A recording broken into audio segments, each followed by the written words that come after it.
Hey everybody, it's Sean Waters. Welcome to the Wisdom Workshop Presents Episode 6 of Writing the Good Life. This is on the idea of the hidden scorecard, which I am taking from an amazing interview that Tim Ferriss did with Jim Loehr, who's a high-performance coach and particularly helps people pay attention to the quality and tone of their inner voice for a greater sense of happiness.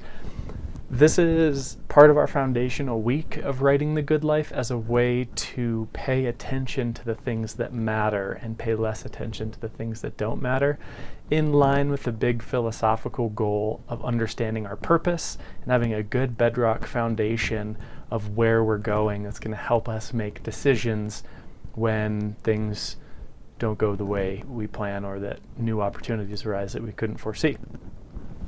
Here's how this works. I'm going to start actually with a quote from Shane Parrish. It says, "It's easy to live your life on another person's scorecard, and it's hard to live your life on your own scorecard. But it's likely that only one of those scorecards will make you satisfied." David Brooks wrote really well about this in both The Road to Character and The Second Mountain, on the idea of if we're living our life according to our own standards, what David Brooks calls the eulogy virtues that we'll have at the end of our life, or if we are living our life according to someone else's standards, external standards that we would put on our resume, like our income and like counts on the new music we just released, or other measures that we've learned to pay attention to that maybe actually don't help us be fulfilled. So to do this exercise and to kind of calibrate our inner compass with the hidden scorecard, there's these two awesome basic writing prompts, again borrowed from Jim Loehr in the Tim Ferriss interview. Question 1.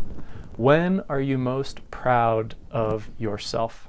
Another way of asking this is, when and what does it look like when you are at your best? Physically at your best, emotionally at your best, intellectually at your best. What does that look like?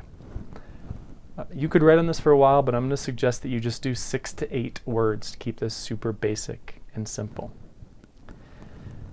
How would you describe you when you are at your best?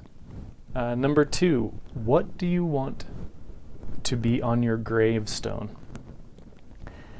And again, you could write on this, but you don't have very much room on your gravestone. So we're just going for 6 to 8 words. You might list them in order of priority, but they must be true about who you are, or what you've done, or what you identify as.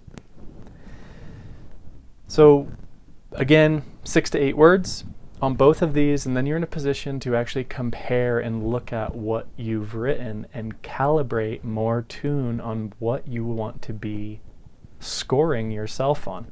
I think this exercise is less about comparing where I am now to where I want to be. So it's less about evaluating and judging where I am, although I can do that. In fact, you might even do this on a daily basis. At the end of each day, you can assign a day a -2 all the way to a +2. -2s being, man, I really took a step back on my hidden scorecard, the scorecard that I care about, or +2 being I made a lot of moves, progress on that.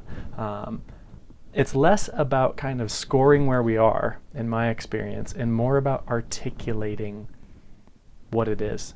Having a clear sense of the kind of person you are when you are at your best and the kind of person you want to be in the long term can really help us navigate the big questions and decisions that we need to make.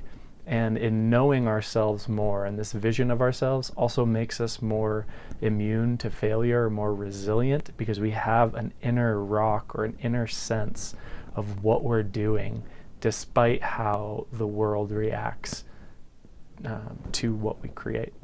So I hope this helps. If this exercise is helpful or beneficial to you, feel free to like and subscribe or share this with someone that you want to do this exercise with, and do think it's helpful in considering what really matters in life.